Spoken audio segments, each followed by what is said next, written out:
Hello everyone, welcome to info charge. तो भाई यहाँ पर जो है बहुत इम्पोर्टेंट डेटा जो कि डेटा है इन्फ्लेशन का, वो यहाँ पर आ चुका है कल के दिन में। और कैसा क्या डेटा आया और उसके चलते जो है मार्केट्स ने एक बहुत ज़्यादा जो है एक प्रेडिक्टेबल पैटर्न यहाँ पर बनाया। अच्छा, प्रेडिक्टेबल जो है वो किसके लिए है? वो मेरे लिए है, ठीक है, बाकी हर किसी के लिए प्रेडिक्टेबल नहीं है। अब क्यों है, क्या सारी चीज़ें, इसके बारे में हम बात करते हैं यहाँ पर, और आगे जो है क्या होने की उम्मीद है। और एक चीज़ जो मैं एकदम शुरुआत में बोलना चाहूँगा कि भाई अब जो एंट्री वगैरह का मौका था, मैंने ऑलरेडी वीडियो बनाया था कि आखिरी मौका है, डिप मिले तो एंट्री ले लेना जिसे भी लेनी है। अब वो मौका जो है ना वो कम्प्लीटली जा चुका है, ठीक है। तो अब यहाँ पर जो है सीधे सीधे बात जो है वो होगी 25,500 के ऊपर। तो अब क्या सारी चीज़ें रहने वाली हैं, जिसने एंट्री ले ली है उसे क्या करना है और बाकी क्या चीज़ें रहेंगी, इसके बारे में हम बात करेंगे इस वीडियो में। और जिन्होंने नहीं ली है वो भी ये वीडियो देख सकते हो कि भाई शायद आगे के लिए आपको कुछ सीख मिले, और क्या आप कर सकते हो क्या नहीं कर सकते हो, सीखने के हिसाब से जो है आप इसे देख सकते हो। चलो सबसे पहले हम बात करते हैं क्या डेटा आया है और कहाँ का क्या डेटा है। तो देखो, अमेरिका का जो इन्फ्लेशन डेटा है, जो कि one of the most important data है। एक अनएम्प्लॉयमेंट का डेटा हो गया, एक इन्फ्लेशन का डेटा हो गया, ठीक है। ये सबसे इम्पोर्टेंट डेटा है इस समय। क्यों है? क्योंकि यही डिसाइड करेंगे कि भाई रेट कट जो है वो कब होने हैं और कितने, मतलब कितना रेट कट होना है, कितने पॉइंट जो है, कितने बेसिस पॉइंट यहाँ पर रेट कट देखने को मिलेगा। तो वो डेटा आ चुका है। अब ये है वो डेटा, ठीक है। अब डेटा थोड़ा सा मिक्स्ड टाइप है तो हम इसको समझने की कोशिश करते हैं। सबसे पहले ईयर ऑन ईयर डेटा देखते हैं कि भाई ईयर ऑन ईयर डेटा कैसा क्या है। और दो डेटा होते हैं, एक कोर इन्फ्लेशन होता है और एक नॉर्मल इन्फ्लेशन रहता है, ठीक है। कोर में रहता है कि भाई जो मेन चीज़ें हैं जिस पे जो है इंडस्ट्रीज़ डिपेंड करती हैं, मतलब बड़े स्तर पे इकोनॉमी डिपेंड करती है, वो है। और नॉर्मल इन्फ्लेशन है तो इसमें भाई खाने वगैरह के प्राइसेस हो गए और भी जो है कुछ ऐसी चीज़ों के प्राइसेस हो गए जो बहुत ज़्यादा वोलाटाइल रहते हैं, वो भी शामिल रहते हैं। कोर में जो है ये खाने पीने के प्राइसेस जो है वो थोड़े शामिल नहीं रहते हैं, एक दो चीज़ों के। तो ये जो है थोड़ा सा ऐसे एक ज़्यादा अच्छा इंडिकेटर माना जाता है कोर का, क्योंकि इतना ज़्यादा वोलेटाइल नहीं है। क्योंकि भाई खाने के प्राइसेस और जो जो भी सब्जियां और ये सारी चीज़ें हैं, इनके प्राइसेस तो बहुत ज़्यादा ऊपर नीचे होते रहते हैं। तो इस वजह से कोर को जो है ज़्यादा मेन माना जाता है। जो भी मेजर डिसीजंस हैं इंटरेस्ट रेट को लेकर, बैंक के जो मेजर डिसीजन रहते हैं उनको लेकर, ठीक है। बाकी इम्पोर्टेंट तो दोनों ही अपने आप में है ही।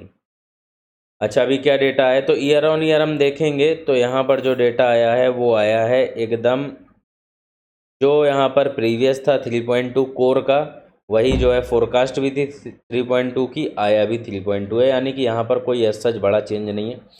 नॉर्मल इन्फ्लेशन में देखेंगे तो 2.9 प्रीवियस था, फोरकास्ट थी 2.6 की, उससे भी कम आ गया है, ठीक है। तो मेन तो जो है ना ये फोरकास्ट ही होता है, प्रीवियस क्या था उससे बहुत ज़्यादा फर्क नहीं पड़ता, मेन फोरकास्ट होता है। तो फोरकास्ट के हिसाब से क्या है, तो फोरकास्ट से तो कम आया है इन्फ्लेशन, यानी कि ये एक अच्छी बात है। इन्फ्लेशन घटना भाई ओवरऑल अच्छी बात है, इन्फ्लेशन घटेगा तो यहाँ पर क्या होगा कि भाई रेट कट जो है वो किए जा सकते हैं, क्योंकि इन्फ्लेशन कम होगा तो फिर इंटरेस्ट रेट भी घटाए जा सकते हैं।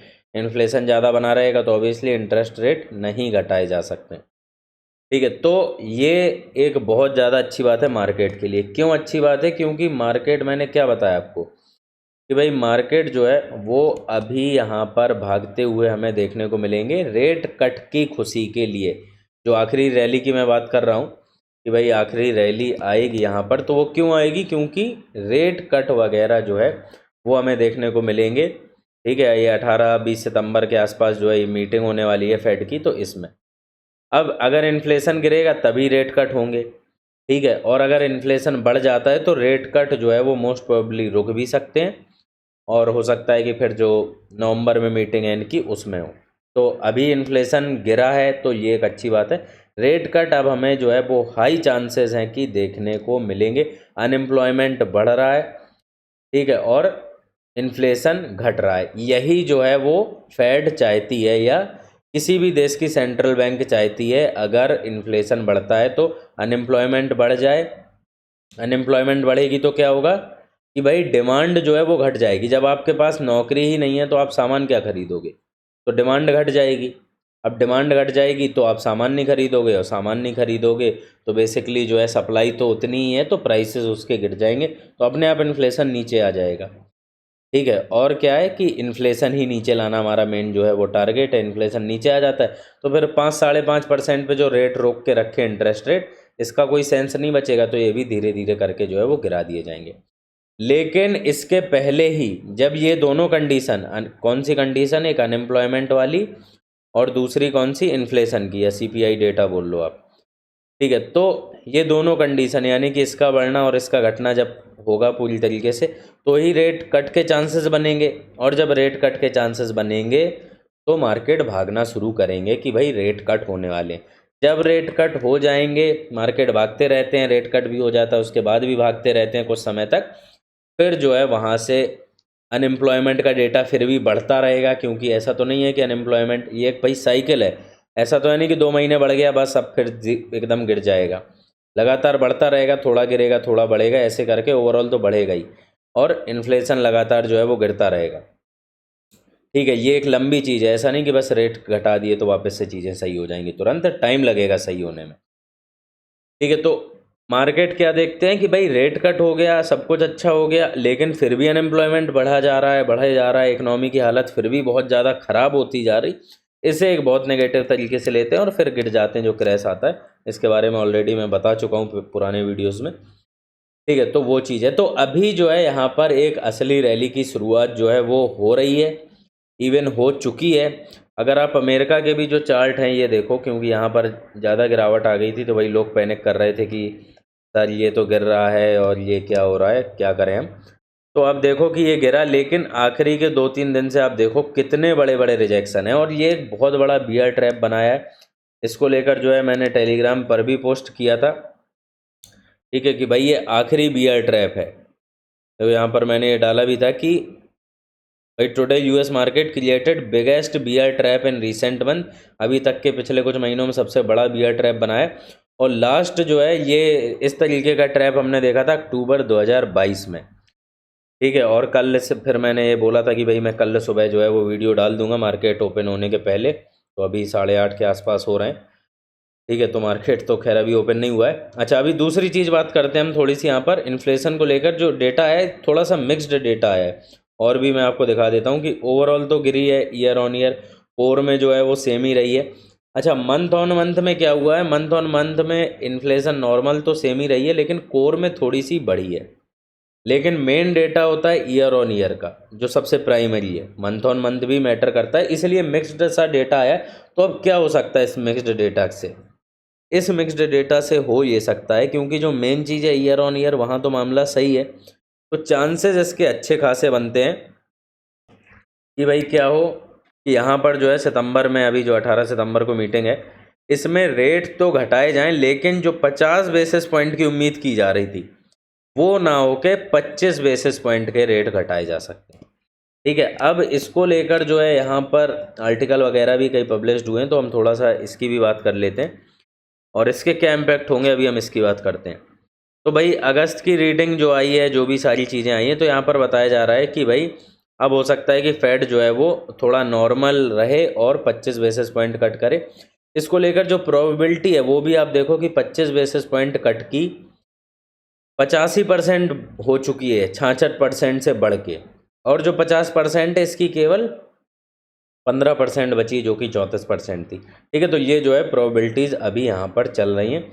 अगर रेट कट जो है वो स्लो होता है तो इस चीज़ के चांसेस बढ़ जाते हैं कि मार्केट की रैली और लंबे टाइम तक कंटिन्यू रहेगी। तो ये हमारे लिए, जब हम बोले से बहुत ज़्यादा अच्छी बात है कि धीरे धीरे करके इन्फ्लेशन नीचे आए, ताकि इन सब चीज़ों में टाइम लगे और मार्केट बढ़िया भागता रहे, या स्विंग्स भी लेता रहे तो भी बढ़िया है, क्योंकि हमें 1000-1200 पॉइंट मिलते रहेंगे रैली राइड करने के लिए। तो बहुत ऊपर नहीं भी जाए मार्केट तब भी कोई फ़र्क नहीं पड़ता है। क्यों? क्योंकि मार्केट 1000-1200 ऊपर जाए, फिर नीचे आए तो फिर हम नीचे पे ख़रीदेंगे, फिर ऊपर जाए यहाँ पे प्रॉफिट बुकिंग करेंगे, फिर वो भी चलता रहेगा, और ऊपर भागता जाता है तो वो तो फिर और भी वो भी बढ़िया है।